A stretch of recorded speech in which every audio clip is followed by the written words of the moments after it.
سب سے پہلے مرد 3 طرح کے ہیں۔ ایک تو وہ جس کے پاس کوئی معاملہ آتا ہے تو وہ اسے اپنی رائے سے حل کرتا ہے۔ دوسرا وہ شخص جو اپنے مشکل معاملات میں مشاورت سے کام لیتا ہے اور اہل افراد سے مشورہ کر کے کاموں کو سر انجام دیتا ہے، اور یقیناً یہی شخص کامیاب ہے۔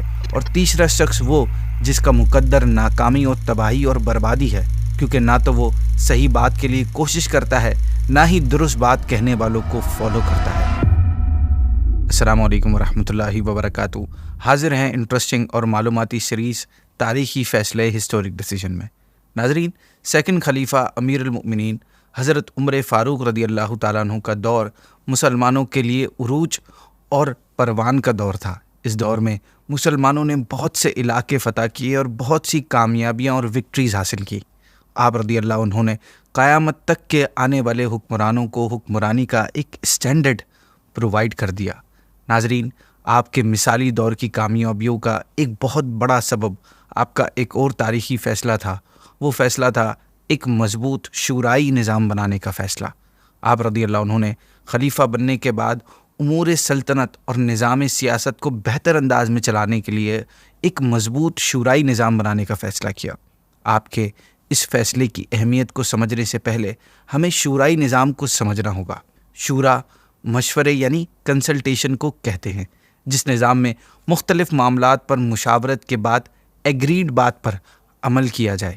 اس نظام کو اور اس سسٹم کو شورائی نظام کہا جاتا ہے۔ جیسے ہمارے ملکی معاملات میں بھی ہوتا ہے کہ جب کوئی اہم معاملہ درپیش ہوتا ہے، کوئی معاملہ آتا ہے، تو ملکی نظام کو چلانے والے ذمہ داران تمام اسپیکٹس پر غور و فکر کر کے آپس میں مشاورت کر کے کوئی پالیسی بناتے یا اناؤنس کرتے ہیں۔ شورائی نظام کو اسلام میں بہت زیادہ امپورٹنس حاصل ہے۔ اس کا اندازہ اس بات سے بھی لگایا جا سکتا ہے کہ اللہ پاک نے قرآن پاک میں بھی اسے بیان فرمایا ہے۔ چنانچہ اللہ پاک ارشاد فرماتا ہے، اور ان کا کام ان کے آپس کے مشورے سے ہے۔ قرآن پاک کی ایک کمپلیٹ سورہ کا نام بھی شورا ہے۔ خود نبی پاک صلی اللہ تعالیٰ علیہ وسلم کو قرآن پاک میں صحابہ کرام سے مشاورت کا حکم دیا گیا۔ چنانچہ ارشاد فرمایا، اور کاموں میں ان سے مشورہ لو۔ ناظرین، حضرت عمر فاروق رضی اللہ تعالیٰ عنہ چھوٹے سے چھوٹے معاملے میں بھی مشاورت ہی کو ترجیح یعنی پرائیورٹی دیتے تھے۔ کسی پر ڈائریکٹ اپنا آرڈر امپوز کرنا آپ اس کو بہت ناپسند کرتے تھے، اسپیشلی جب کوئی نیا معاملہ پیش آتا تو اس کے بارے میں اس وقت تک آپ کوئی ڈیسیژن نہیں لیتے تھے جب تک بڑے اور معاملات کو سمجھنے والے صحابہ کرام علیہم الرضوان سے مشورہ نہیں کر لیتے۔ مشورے کے بارے میں آپ کی تھاٹس کیا تھی اور کتنی امپورٹنس دیتے تھے آپ اس کو؟ آپ رضی اللہ عنہ کے نزدیک مردوں کی 3 قسمیں ہیں، اور ان میں سب سے بہترین وہی ہے جو مشورے کے ساتھ کام کرے۔ چنانچہ آپ رضی اللہ تعالیٰ عنہ ارشاد فرماتے ہیں کہ سب سے پہلے مرد 3 طرح کے ہیں۔ ایک تو وہ جس کے پاس کوئی معاملہ آتا ہے تو وہ اسے اپنی رائے سے حل کرتا ہے۔ دوسرا وہ شخص جو اپنے مشکل معاملات میں مشاورت سے کام لیتا ہے اور ایلیجبل یعنی اہل افراد سے مشورہ کر کے کاموں کو سر انجام دیتا ہے، اور یقیناً یہی شخص کامیاب ہے۔ اور تیسرا شخص وہ جس کا مقدر ناکامی اور تباہی اور بربادی ہے، کیونکہ نہ تو وہ صحیح بات کے لیے کوشش کرتا ہے، نہ ہی درست بات کہنے والوں کو فالو کرتا ہے۔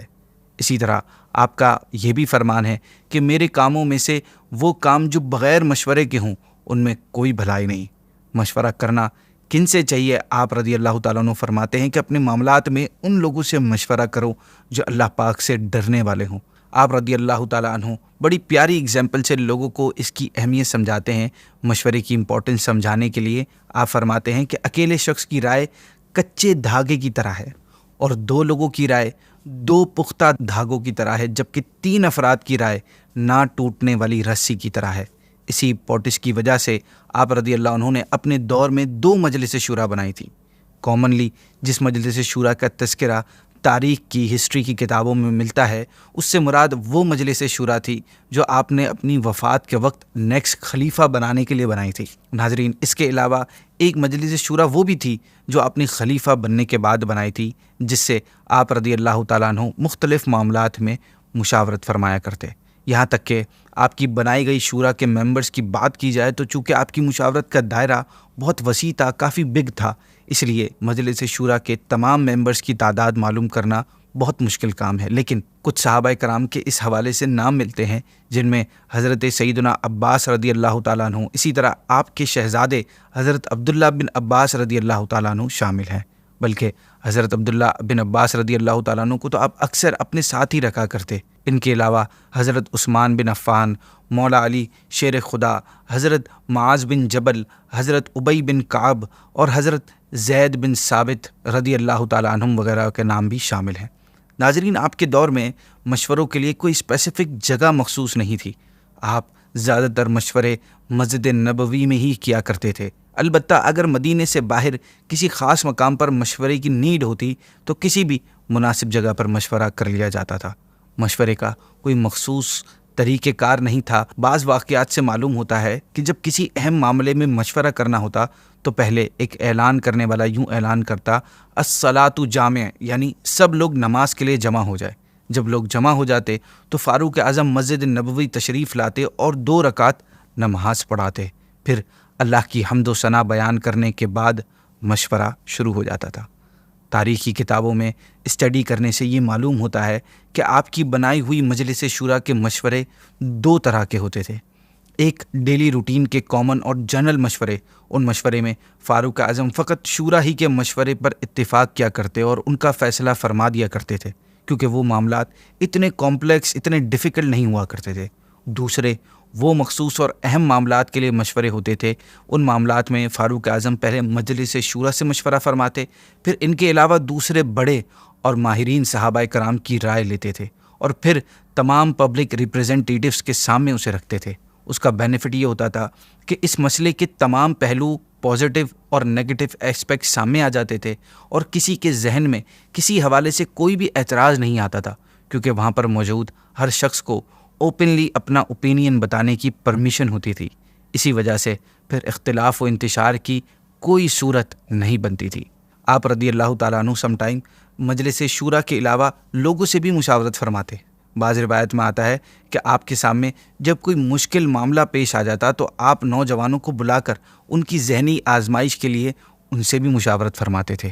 اسی طرح آپ کو اگر مشورے کے دوران کسی خاتون کی طرف سے بھی کوئی ایسی بات مل جاتی جو فائدہ مند ہوتی تو آپ اسے بطور مشورہ قبول فرماتے تھے۔ اس حوالے سے حضرت شفا بن عبداللہ رضی اللہ عنہا کا شمار نہایت ہی سمجھدار اور عقل مند انٹیلیجنٹ خواتین میں ہوتا تھا۔ آپ رضی اللہ عنہا کو ام المؤمنین حضرت حفصہ رضی اللہ عنہا کی ٹیچر ہونے کا بھی شرف حاصل تھا۔ امیر المؤمنین حضرت فاروق اعظم رضی اللہ تعالیٰ عنہ عورتوں میں ان کی رائے اور ان کے مشورے کو کافی پرائیورٹی دیا کرتے تھے۔ ہمیں بھی اللہ پاک ایسی طرح مشوروں کے ساتھ اچھی طرح زندگی گزارنے کی توفیق نصیب فرمائے۔ ناظرین، اسی کے ساتھ آج کے ایپیسوڈ کو اینڈ کرتے ہیں۔ کل انشاءاللہ آپ سے ایک نئے ایپیسوڈ، ایک نئے فیصلے کے ساتھ پھر ملاقات ہوگی۔ السلام علیکم ورحمۃ اللہ وبرکاتہ۔